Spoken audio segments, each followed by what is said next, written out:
Bitcoin ETF versus bitcoin, bitcoin ETF ज़्यादा better है या बिटकॉइन को डायरेक्टली क्रिप्टो करेंसी की एक्सचेंजेस से बाई करके होल्ड करना ज़्यादा सेफ़ है? दोनों में से कौन सा बेटर ऑप्शन है? अगर आप लॉन्ग टर्म के लिए बिटकॉइन को या अदर क्रिप्टो करेंसीज़ को होल्ड करने जा रहे हैं ना, तो ये वीडियो आपके लिए बहुत ज़्यादा इंपॉर्टेंट है, ठीक है। क्योंकि हमें मोस्टली लोगों को पता ही नहीं है कि बिटकॉइन ईटीएफ किस बला का नाम है।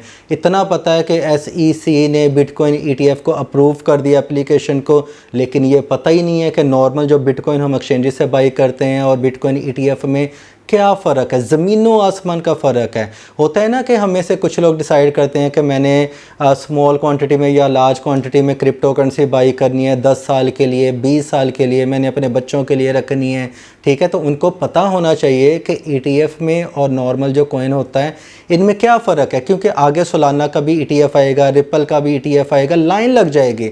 तो ईटीएफ्स को समझना ज़रूरी है। अगर आप लॉन्ग टर्म इन्वेस्टमेंट करने जा रहे हैं तो इन्वेस्टमेंट आपकी सिक्योरिटी का है और इन्वेस्टमेंट आपके मिलियनियर होने का है, ठीक है। अच्छा, मैं सबसे पहले आपको ये बताऊंगा कि बिटकॉइन ईटीएफ और नॉर्मल जो एक्सचेंजेस है जैसे बाइनेंस, बायबिट, पॉलिनिक्स, कॉइनबेस से बिटकॉइन बाई करके होल्ड किया जाता है वैलेट में, इन दोनों में क्या फ़र्क है, ठीक है। बिटकॉइन ईटीएफ क्या होता है, ईटीएफ्स आगे जो आने हैं उनकी भी आपको पता चल जाएगा डेफिनेशन के मकसद क्या होता है, एक आध मिनट के अंदर, ज़्यादा टाइम नहीं लूँगा।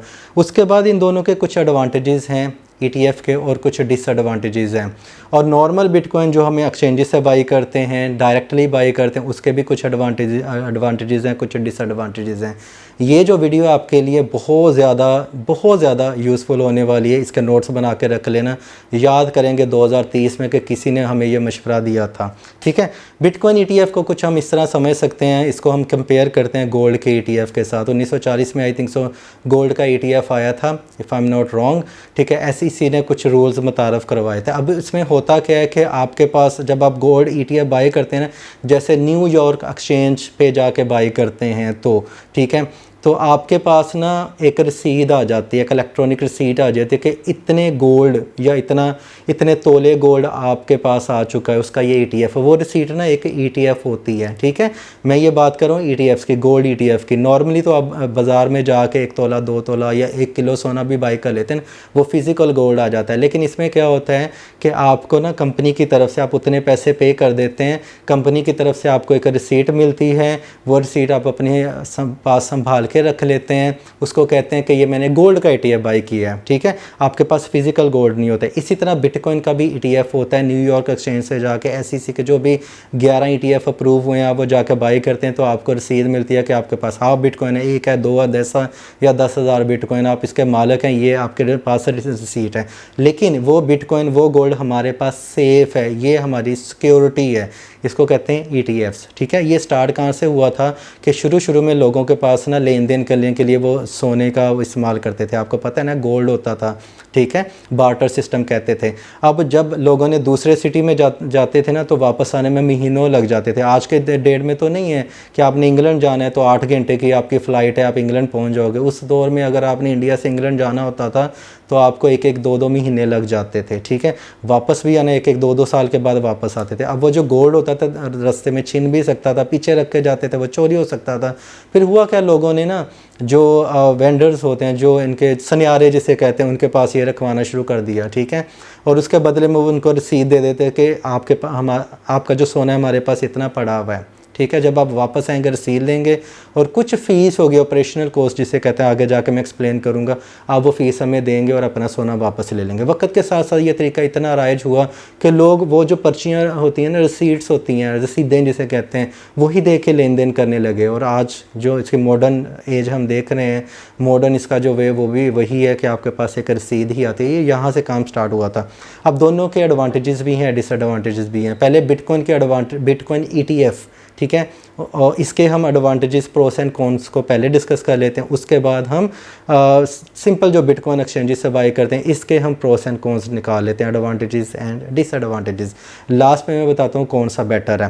देखिए, बिटकॉइन ETF का सबसे बड़ा एडवांटेजेस है कि ये रेगुलर है, approved by SEC security exchange commission, US की जो अथॉरिटी बॉडी है उससे ये अप्रूव है, तो इसका मतलब सिक्योर भी है, कोई भी इसको ख़तरे वाली बात नहीं है। इसका ये सबसे बड़ा एडवांटेजेस है। इंस्टीट्यूशन इन्वेस्टर्स इसीलिए ही ही बिटकॉइन ETF में ज़्यादा इन्वेस्ट करना पसंद करते हैं। अब मोस्टली लोगों को ये पता ही नहीं है कि ETF को कैसे बाई किया जाता है। तो भाई न्यूयॉर्क एक्सचेंज पे जाके आप अपना अकाउंट बनाएं, ठीक है, वेरीफाई करवाएं अपने आप को, तो ETF में बाई कर लें, ठीक है। नंबर 2 पे होता है कि आप देखें ETF में आपकी सरदर्दी नहीं है कि आपने बिटकॉइन बाई किया, फिर आपने नैनो लेजर या आपने ट्रेजर या कोई सेफएल आपने लिया, वैलेट लिया, या फिर आप उसको ट्रस्ट वैलेट में रख देते हैं, ABC कोई भी वैलेट में रखते हैं, क्योंकि आप उसके रिस्पॉन्सिबल होते हैं। इसमें आप रिस्पॉन्सिबल नहीं है सिक्योरिटी के। आपने जैसे ग्रे स्केल का आपने ETF बाई किया बिटकॉइन का, आपने उनको पेमेंट की, अब उनकी जिम्मेदारी है इसको संभाल के रखना, इसकी सिक्योरिटी आपको देना। तो ये दूसरा फ़ायदा होगा। तीसरा ये होता है कि जो भी बॉडी होती है ना, गवर्नमेंट से ऑथोराइज होती है, अब ये अप्रूव बाय SEC है, 11 ETF जो बिटकॉइन के अप्रूव हुए हैं, ठीक है। इनमें अगर आप इन्वेस्टमेंट करते हैं तो आपको फ्यूचर में टैक्स के ही हिसाब से भी काफ़ी ज़्यादा बेनिफिट्स मिल सकते हैं, ठीक है। तो ये इसके तीसरा बेनिफिट होगा। इसके कुछ डिसएडवांटेजेस भी हैं, नुकसानात भी हैं। वो क्या है कि आपके पास अपने बिटकॉइन नहीं होते, जैसे मैंने आपको कहा था ना, जैसे फिजिकल गोल्ड आपके पास नहीं है, वो पर्ची आ जाती है। इसी तरह जो ओरिजिनल बिटकॉइन होता है वो आपके पास नहीं होता, वो पीछे स्टोर कर लिया जाता है कंपनी की तरफ से, मतलब थर्ड पार्टी के पास चला गया। तो आपके पास अपने एक्चुअल बिटकॉइन नहीं होते, वो रसीद होती है, वो रसीद दे के आप उतने अमाउंट के बिटकॉइन बाई या सेल कर सकते हैं। ये इसका पहला नुकसान है। दूसरा जो इसका नुकसान होता है, कॉस्ट इम्प्लीकेशंस। कॉस्ट इम्प्लीकेशंस का मतलब ये होता है कि आपको ज़ाहिर है ग्रे स्केल वालों का अगर आप BTC बाई करते हैं तो आपको उनको फ़ीस भी देनी पड़ेगी, आपको उनकी स्पॉन्सरशिप फ़ीस भी देनी पड़ेगी, हैंडलिंग फ़ीस भी देनी पड़ेगी, और ऑपरेशनल कॉस्ट भी देनी पड़ेगी, जिसकी वजह से ये काफ़ी ज़्यादा एक्सपेंसिव हो जाता है एज टर्म ऑफ फीस, ठीक है। लेकिन जो नॉर्मल बिटकॉइन है तो उसको आपने सिंपल एक्सचेंज का जो रेट होता है 1% या 2% होता है, बाई या सेल करके अपने पास होल्ड कर सकते हैं। नंबर थर्ड पे होता है कि इसका जो नुकसान है बिटकॉइन ETF का, वो ये है कि आपने एक टाइम लिमिट होती है, जैसे स्टॉक्स की टाइम लिमिट होती है, सुबह 9:30 बजे मंडी खुलती है और शाम को 4 बजे बंद हो जाती है। उसके बाद आप बाई या सेल नहीं कर सकते हैं, मंडे टू फ्राइडे ही काम चलता है, सैटरडे संडे को आप सेल नहीं कर सकते हैं, राइट। तो बाकी जो नॉर्मल बिटकॉइन होता है उसमें इस तरह के मतलब कोई भी कॉम्प्लिकेशंस नहीं होती हैं। इसको आपने ट्रेडिंग जो आवर्स होते हैं उसके अंदर ही आपने ट्रेड करना होता है भैया जी, ठीक हो गया। तो ये हो गए 3 इसके नुकसान। अब आते हैं एक्चुअल बिटकॉइन की, सेकंड पार्ट समझ लें बिटकॉइन ये वीडियो का। वो ये है कि बिटकॉइन जो हम बाइनेंस से, बाइबट से, कॉइनबेस से और अदर क्रिप्टो करेंसी बहुत सारी एक्सचेंजेस हैं, इनसे बाई करते हैं, तो इनके क्या एडवांटेजेस हैं। नंबर 1 पे जो एडवांटेज है, get direct ownership of bitcoin. आपके पास जो बिटकॉइन एक्चुअल आता है ना, जो आप बाइनेंस से बाई करते हैं, अदर एक्सचेंजेस से बाई करते हैं, वो आपके पास एक्चुअल बिटकॉइन होता है, आप उसके ओनर हैं। आप चाहे तो इसको कोल्ड स्टोरेज में ले जाएं, हॉट वैलेट में ले जाएं, कोल्ड वैलेट में ले जाएं, ट्रस्ट वैलेट पे मूव कर लें, अदर एक्सचेंजेस पे मूव कर लें, बाई करें, सेल करें, वो आप पे डिपेंड करता है, आप उसके रियल मालिक होते हैं, ठीक है। नंबर 2 पे इसका जो फ़ायदा होता है, acquisition of fees is low. Acquisition fees is low. Exchanges पे आपने बाई करना है, $1000 के अगर आपने बिटकॉइन बाई किए हैं तो बड़ी ज़्यादा आपको $2, $3, $4, $5 लग जाएंगे, ठीक है। लेकिन ETF में बाई करेंगे $1000 वर्थ के तो आपको $10 लगेंगे। तो ये एक्विजिशन फ़ीस जो होती है ना, हासिल करने की जो फ़ीस है, इसको होल्डिंग जो फ़ीस भी बोलते हैं, वो बिल्कुल ना होने के बराबर होती है। ये इसका सेकंड एडवांटेज है। तीसरा जो फ़ायदा होता है वो ये होता है कि आप इसको 24/7 जब मर्ज़ी ट्रेड कर सकते हैं। बिटकॉइन ETF में आपको मैंने कहा था आप 9 से 5, 9 से 4 ही ट्रेड कर सकते हैं, लेकिन इसमें चूँकि क्रिप्टो करेंसी की जो मार्केट है वो 24/7 चलती है और 7 के 7 दिन काम होता है। अगर वीक में 8वां दिन भी होता तो उस वक्त भी ये काम होना था, ठीक है। अब ये होता है ना कि मंडे को मार्केट्स क्लोज हो गई, सैटरडे संडे को बिटकॉइन की प्राइस डबल ट्रिपल हो जाती है, तो ऑफ कोर्स आप इसको सेल कर सकते हैं एक्सचेंजेस पे ले जाके, राइट, अपने बिटकॉइन को। तो नॉर्मल बिटकॉइन जो एक्सचेंजेस से बाई करते हैं उसका ये तीसरा बड़ा फ़ायदा है। अब इसके कुछ नुकसान भी हैं, उसके बारे में हम बात कर लेते हैं। डिसएडवांटेजेस ये है कि ये लो सिक्योरिटी है, मतलब कि आपका जो वैलेट है वो हैक हो सकता है, एक्सचेंज जिसके ऊपर कॉइन्स रखे हैं वो हैक हो सकती है, और इसके अलावा आप अपनी गलती से इसको लूज़ भी कर सकते हैं, ठीक है। मतलब गलत आपने कोई ब्लॉकचेन यूज़ कर ली या कुछ भी, किसी भी रीज़न की वजह से आप इसको लॉस कर सकते हैं। लॉस ऑफ थेफ्ट भी होता है, ठीक है, फियर ऑफ थेफ्ट भी होता है। सेकंड जो इसका नुकसान है वो कि high risk and volatility. No doubt crypto currency का तो नाम ही हाई वॉलेटिलिटी है, लेकिन कुछ ऐसे एसेट्स भी होते हैं जो कि कल आपको दिखा रहे होते हैं $100 पे, नेक्स्ट डे ही आपको $100 पे दिखाई दे रहे होते हैं।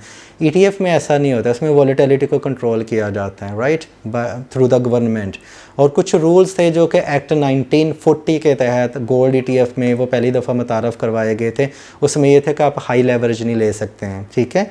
तो इसमें आप हाई लेवरेज ले सकते हैं एक्सचेंजेस के ऊपर, आप 100x की लेवरेज भी ले सकते हैं, $200 की भी लेवरेज ले सकते, कुछ तो 500 की भी लेवरेज देते हैं, लेकिन ETF के पास ऐसा नहीं कुछ सीन होता है।